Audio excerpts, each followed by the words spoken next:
22, 2025 sa Cebu City, dumating ang grupo ni Brother Jared Almasora upang makipagdebate at makipagdiskusyon kay Pastor Doan sa tinatawag na sektang The Way of Truth. At dito natin makikita ang kanyang pag-amin na si Santa Maria pala ay ina ng Diyos ayon sa Biblia. 4 ng Galacia. Ano pa mo kay Santa Maria kayo ng pinanganak niya Diyos? Okay. Ina ng Diyos o ina mo? Okay, si Maria, kung siya maritawag ni Maria, kay si Jesus, anak mo niya, na Diyos man si Jesus, kung siya maritawag ni Maria. Well, Ina ng Diyos na anak. Panalo na tayo, panalo na. Oktubre 27, 2025, Tagbilaran City, Bohol. Dito natin masasaksihan ang market preaching ng mga Catholic faith defenders ng Diocese of Tagbilaran kasama si Brother Jared Almasora at sama-sama nating pakinggan ang kanyang pagbubulgar sa maling aral ni Archie Añetes at sino ba talaga ang tinutukoy na tunay na born again ayon sa 3:3 hanggang 5 ng 1. Ating panoorin.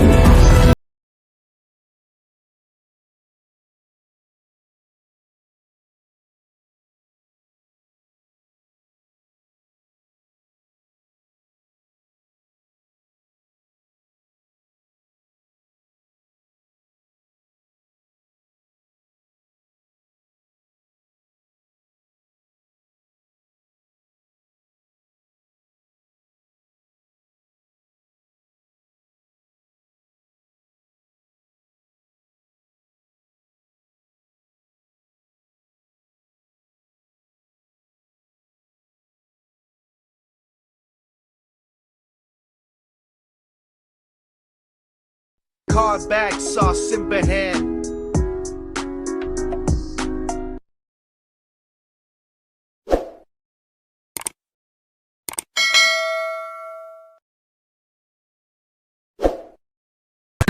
So ako kamong gihatag sa atong igsuon nga si Brother Jared Alma Zona. So, Brother Jared, sa'yo na ito. Sa'yo na itong microphone. So, ikaw nang bahala sa iyong mga karanasan. Karanasan parte sa pag-embrace mo sa simbahang Katoliko. Yan, magandang gabi sa atin, mga kapatid ko sa Tagbilaran, at atin naman nasaksihan ang pagwawala ng masasamang espiritong nakasapi kala Pastor Budlay at Pastor Archie Añetes. At wala namang bago sa kanilang ginagawa sapagkat ako noon, nung kaanib ko sa dating daan, ay ganyan rin ang ginagawa kong pagtusik sa simbahang Katolika. Katunayan, halos murahin ko lahat ng Catholic faith defenders nung ako'y bulag pa. Halos lahat ay inuusig ko, sinisiraan ko, na halos pumunta na sa mga oras na pumasok na ako sa kanilang simbahan at binuuan ko yung isang sacred images. Sapagkat nagawa ko yon sa hindi pagkaalam at kawalan ng pananampalataya, gaya ni Apostolo Pablo sa 1:13 ng unang Timoteo, na nabagamat ng una, ako'y naging mamuusog at manguusig, ngunit kinahabagan ako ng Diyos na hindi nangyari kala Pastor Archie Añetes na wala ng ibang ginawa kundi magsinungaling at magpakalat ng maling impormasyon. Sigaw ng sigaw, wala namang laman ng isinisigaw, asin lang, nirereklamo pa. Parang ayaw niya yata ng asin. Paano siya magluluto ng itlog niya? Ang tapang, iiwan siya ng asawa niya niyan. Bakit? Kasi pag hindi ka masarap magluto, magagalit sa'yo asawa mo. Ito naman si Archie Añetes, asin na lang, pinipit pa. Namahalan pa sa 30 pesos, tsaka 60 pesos. Paano magluluto ng itlog yan, tsaka adobo, walang asin, walang pampalasa yun. Kaya hindi na natin problema yon. Ang problemahin natin, yung panlolokong ginagawa nila at pagmamalasakit na ginagawa nila, nakala mong sila ang nasa katotohanan, na ganun rin ang ginawa ko. Pero ginagawa nila yon sa hindi pagkaalam at kawalan ng pananampalataya. Dominus Pastor míos es omniaquae postant habios y sentido por todo día con sus sentidos al salmo 5 edición de actistera miam. Yes, bro. Praise the Lord all the time. Ayan, God bless. Kaya, mas mabuti pakinggan natin At tama ba ang kanilang claim na sila'y born again Christian? Bago tayo makapagpasimula, sa mga hindi po nakakakilala sa akin, ako po ay dating nakipagdebate dyan kay Bro Paul Alima at sinubukan kong gibain ang dogma ng simbahan na si Santa Maria na papatunayan ko ay hindi ina ng Diyos. Ayun, sa awa tulong ng Diyos, nabuhayan ako, nawala yung pagkabulag ko sa mata, sila Archie Anietes at Pastor Butlay na lang talaga yung hindi natatanggalan ng bulag sa mata. Bakit? Kung hindi man sila bulat, nagpubulat-bulakan na lang sila. Niloloko na lang nila ang kanilang sarili. Kaya makikita natin, sisigaw sila doon, tapos pupunta naman doon, meron silang mga microphone, pag tinatanong mo, ayaw naman magpatanong, sumasapaw ng sumasapaw, kamangmangan yung ginagawa niya mga pastor na yan. At ang kamangmangan sa 24:9 ng Kawikaan, kasalanan. Kaya hindi alam nila Pastor Archie Aniedes na once na mangaral sila, nagkakasala sila. At self-proclaim ang ginagawa nila at ang itinuturo nila na sila daw ay born again Christian. Sila daw ay nabago. Kung talaga sila ay nabago, ba't nagre-reklamo sila sa presyo ng asin? Diba? Asin lang yan ha. Paano pa kaya pagpigas ang nagtaas? Baka mamaya magprotesta na dito yan. Dala-dala yung mga miyembro niya. Kawawa naman tayo mga kapatid. Kung ito lang mga tao na ito, nasa katinuan, hindi ito magre-reklamo sa presyo ng asin Pinuhin mo, asin lang nagreklamo? Paano kaya magluluto ng itlog ito mamayang gabi? Nagmamadali kinausap ko uwi na kami brother. Bakit? Pastor Archie, magluluto pa kami ano kaya lasa ng lulutuin nila mamaya namamahalan sila masyado sa asin. Baka naman mamaya asukal lang ilagay sa itlog. Pancake naman na yun, hindi na pang ulam yun, pang merienda na yun. Alas 7 na hindi na merienda, hapunan na ngayon talagang baliktad ang utok nito ni Archie Aniedes at Darwin Butlay. Talagang mayroong espiritu ng kaguluhan sa kanilang pag-iisip sapagkat ang kanilang ginagawa hindi nasanggaling sa Diyos kundi gawa ng laman na sa demonyo at makaimpyerno gaya ng pagsisinungaling sa 8:44 ng Juan at 5:19 ng Galacia na kanilang ginagawa sa tagbilaran kada linggo, Lunes, Martes, Miyerkules, Huwebes, Biyernes hanggang Sabado. Kaya sa awa tulong ng Diyos, paubos na ang kanilang mga miyembro sapagkat nabubulgal ang kanilang mga maling aral. At isa sa ibubulgar natin na si Archie Aniedes ay totoong mga born again. O sino ba ang mga totoong born again ayon sa Biblia? Ngayon, isa sa mga binabasa ng mga born again na ito at ni Pastor Archie Aniedes ayon 3:5 ng 1, sila daw ito, sila. O basahin natin kapatid na TV. 3:5 ng 1. Katotohanang sinasabi ko sa inyo, maliban ang tao'y ipanganak sa tubig at spirito, ay hindi siya makapapasok sa kaharian ng Diyos. At ang sabi naman sa 5:5 ng 1, maliban ang tao o sa King James Version, unless the man to be born again. Kaya ang akala nila Archie Aniedes, tunay na born again na sila. Hindi porket dyan lang sa Panglao, naglubluban sila dyan, na malawakang bautismo daw, pinanganak na daw sila sa tubig at spirito. Tanong, sino ba yung tunay na mga ipinanganak sa tubig at spirito at sino ba yung subject of the sentence na sinasabing born again o ipinanganak sa tubig at spirito na bago ayon sa konteksto ng kanilang binabasa sa 3:5 hanggang 3:6 at 5:5 at 3:4 ng aklat ng Juan na isinulat ni Apostol Juan. Unang-una, napakalinaw, katotohanan sinasabi ko sa inyo, maliban ang tao, ipanganak sa tubig at espiritu, ay hindi siya makapapasok sa kaharian ng Diyos. Ngayon, kailangan natin malaman, ano ba yung subject of the sentence na pagkapanganak sa tubig at espiritu para maging born again tayo? Ito ba yung pagpasok dun sa sekta na nirehistro ni Mr. Archie Aniedes na halos ngayon paubos na? At sa sobrang paubos niya at wala na siyang makampihan, nakipag-connect siya dun sa isa pang pastorato na si Darwin Butlay na halos maging magkamukha na sila at magtatay. Ngayon, nakikita natin ang kabulaanan nila at pangluloko nila sa kapwa-tao na dun pa lang sa mga talatang binabasa nila, hindi na applicable sa kanila. Bakit? Dahil kung talagang totoong pinanganak ka sa tubig at spirito, nakita mong mali ang pananampalataya ng kasama mo, lalayuan mo! Bakit? Kay Archie Añetes, dapat ang pagsamba, Sabado. Kay Darwin Butlay naman, dapat ang pagsamba, Linggo. Biruin mo, nagsama yung dalawa, magkalaban. Di hindi nga sila yung tinutukoy sa 3.5 ng 1 na totoong sumunod sa isinulat ni Apostol Pablo sa unang Tesalonica 5.22 na layuan ng anyo ng masama. Dahil yung ginagawa nila, once na mag-connect sila at magkampihan sila, pakikiapid sa Espiritu Santo yan. Mabigat na kasalanan yung ginagawa ng dalawang pastoratoy na yan. Basahin natin sa 21-25 ng gawa. Ganito ang ating mababasa sa sulat ni Apostol Pablo. Tungkol sa mga bagay na isinusulat ko sa inyo, huwag kayong kakain ng mga hinandog sa Diyos-Diyosan at sa dugo, at huwag kayong makikiapid saan? Pakikiapid sa Espiritu Santo. At isa sa uri ng pakikiapid sa Espiritu Santo, yung makipag-connect ka, makipagtulungan ka sa hindi mo kapananampalataya, lalo na kung sa pagsamba pa lang hindi na kayo nagkakasundo. Biruin mo yung dalawa, magkaiba yung pagsamba nila. Si Archie Añetes, Sabado. Sa Batista na yata ito Tapos ito namang si Darwin Butlay, Panglinggo. Ito pa lang Makikita na natin panlulokong ginagawa nila dito sa Tagbilaran Di ba? Kaya mga kapatid na mga tagarap Tagbilaran, huwag na tayo magpapaloko sa dalawang itlog na ito. Dahil silang dalawa naglolokohan. Hindi nila alam ang ginagawa nila sa isa't isa. Siguro magjowa itong dalawang ito no? Kaya kahit magkaiba yung pagsamba nila, nagsasama sila, magkaangkas pa sa motor. Siguro mamaya paglagpas dito, magkayakap na siguro yon. Pero balik tayo sa ating tema, mga kapatid. Kung sila ang tinutukoy sa 3.5 ng 1, tama ba yun? Hindi. Dahil unang-una, kamakailan lang lumabas si Archie Añetes na rehab dahil nagsyabu. Ganon rin sa Darwin Butlay. 21 anyos. Kailan na isulat ito? Noong 1st century o 33 AD.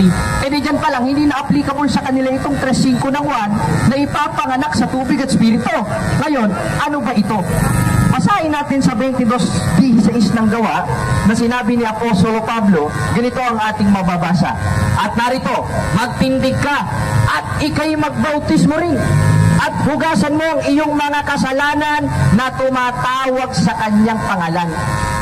At yung sinasabi ni Apostol Pablo dito sa 22:16 ng gawa, na tamang proseso ng paghuhugas sa kasalanan, ito yung bautismo o subject of the sentence na sinasabi ni Apostol Juan sa 3.5 ng 1 na pagkapanganak sa tubig at spirito. Sapagkat ang born again, bautismo, hindi simbahan na inirehistro sa Security and Exchange Commission na pinamumunuan ni Archie Añetes. Kaya mga kapatid, huwag kayong paloloko sa lalaki na yan at kung sa anak-anakan niya na si Darwin Butlay, sapagkat dito pa lang sa ating mga binabasang talata, nakikita na natin ang katotohanan na hindi talaga sila ang tinutukoy na mga ipinanganak sa tubig at spirito o born again sa 3.5 ng 1, sapagkat hindi naman simbahan yon. Parte ng gawain sa simbahan yon. Sakramento sa simbahan yon. Kaya pag sinabing sakramento o isang seremonya na ginaganap sa isang simbahan, hindi simbahan yon. Parte lang ng simbahan yon. At pag sinabing parte, gawain at seremonya sa isang simbahan yon, gaya ng pagbabautismo o pagkapanganak sa tubig at spirito, hindi mo na kailangan irehistro sa Security and Exchange Commission yon. Kaya ng ginawa ni Pastor Archie Añetes. Kaya malaking panluloko ang ginagawa niya sa ating mga taga-Tagbilaran. Kaya huwag kayong paloloko. Pag nakita nyo dyan, paalisin nyo. Doon kayo pumesto. Pag nakita nyo naman doon, paalisin nyo dahil panlolokong ginagawa niya. Sapagkat ginagawa niya yon para makakuha ng miyembro. Sapagkat pinagpauna na ni Apostol Pablo sa 4:17 ng Galacia, may nagmamalasakit o mga nagmamalasakit sa inyo, hindi sa mabuting akala, subalit ang ibig nila, ihiwalay kayo. Saan? Doon sa simbahang itinayo ni Kristo noong 1st century na ayon sa referensya, ayon sa Biblia, ayon sa kasaysayan, kaya ng ating mababasa sa Broiler Encyclopedian Book of Facts, page 287, so volume, anong volume yan? Ano ganyan? Volume 16, The history of the Roman Catholic Church began in upper room in Jerusalem. Hindi naman pala sa Pilipinas. Gaya ng ginawa ni Archie Añetes na nag-umpisa sa Pilipinas pagkatapos niyang makawala sa kulungan. Anong sabi? About in Jerusalem almost 2,000 years ago, about 120 persons were gathered. There the church described that the society which Jesus Christ found. Alin? Ang Catholic Church. At isa sa part ng Catholic Church o isa sa seremonya na ginagawa sa Catholic Church na itinayo ni Kristo noong unang siglo ay yung pagpabautismo. At yung pagpabautismo sa 3:5 ng 1, yun ang tinatawag na pagkapanganak sa tubig at Espiritu na ikapagpapahugas ng ating kasalanan ayon sa 22:16 ng Gawa. Ibig sabihin, yung tunay na born again, yung napautismuhan. Tanong, saan? Ayon sa 28:19 ng Mateo, sa pangalan ng Ama o kung nasa ng pangalan ng Ama, nasan ba? Basahin natin ang 12:5 ng Deuteronomio. Kundi sa dakong pipiliin ng Panginoon yung Diyos sa lahat ng mga lipi na paglalagyan ng kanyang pangalan sa makatwid bagay sa tahanan ni Archie Añetes sa Panglao. Ganun ba? Wala naman tayo nabasa nun eh. E di hindi sila yon. Ulitin natin ang basa. Kundi sa dakong pipiliin ng Panginoon yung Diyos sa lahat ng mga lipi na paglalagyan ng kanyang pangalan sa makatwid bagay sa kanyang tahanan. Ibig sabihin, kailangan nating mabautismuhan kung nasan ang pangalan ng Ama, Anak, Espiritu Santo, na ayon mismo sa 12:5 ng Deuteronomio, yun ang tahanan ng Diyos at kahit kailan, hindi itinayo sa Pilipinas yun. At mayroong isinugo na tinatawag na Archie Añetes na maski mo sa asin, nagre-reklamo. Dahil ni isang apostol, walang nagreklamo sa asin. Bakit? Dapat ka tinatanggap na may pagpapasalamat yun eh. 4:4 ng unang Timoteo, 15:11 ng Mateo, sapagkat hindi lang naman pinapasok rin sa bibigyan. Alangan naman sa ilong ni Mr. Archie Añetes yan, ako mukha namang masama yata yun. Hindi na asin yun. Okay na yun. Kaya, pag-isip-isipan natin mga kapatid, pagpulay-pulayan natin, dito pa lang sa mga talata na ito, na mahilig nilang basahin, nabubulgar na ang kanilang mga maling turo at maling aral. Bakit? Dahil ang sabi sa 4:4 ng unang Timoteo, yung mga nilalang o yung mga pagkain, dapat tinatanggap na may pagpapasalamat. Si Archie Añetes, asin pa lang, hindi na tinatanggap na may pagpapasalamat. Nagsisisigaw-sigaw dito, may hawak na mikropono, nagre-reklamo. Ay naku, Archie Añetes, talagang kakontra ka ng mga apostol. Tingnan mo, vulgar ka dito. Ngayon, kung dapat tayo mabautismoan dun sa kanyang tahanan, at yung bautismo ay yung ikapagpapahugas ng ating kasalanan at siyang magiging, kumbaga, susi para ipanganak tayo sa tubig at Espiritu sa 3:5 ng 1 o born again, ano ang tahanan ng Diyos na yon? Basahin natin sa 3:15 ng unang Timoteo. Ngunit kung ako'y magluwat ng mahabang panahon ay upang maalaman mo na kung paano sa mga tao na dapat ugaliin sa bahay ng Diyos na siyang iglesia ng Diyos na buhay.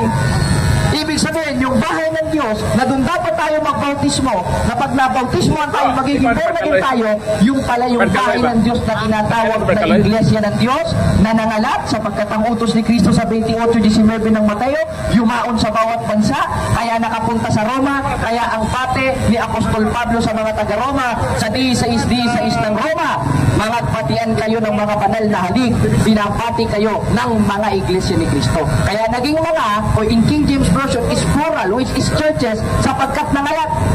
At yun ang subject of the sentence sa 9:31 ng Gawa, sa original na salin na Ecclesiam Catholicos, means universal, means Catholic Church.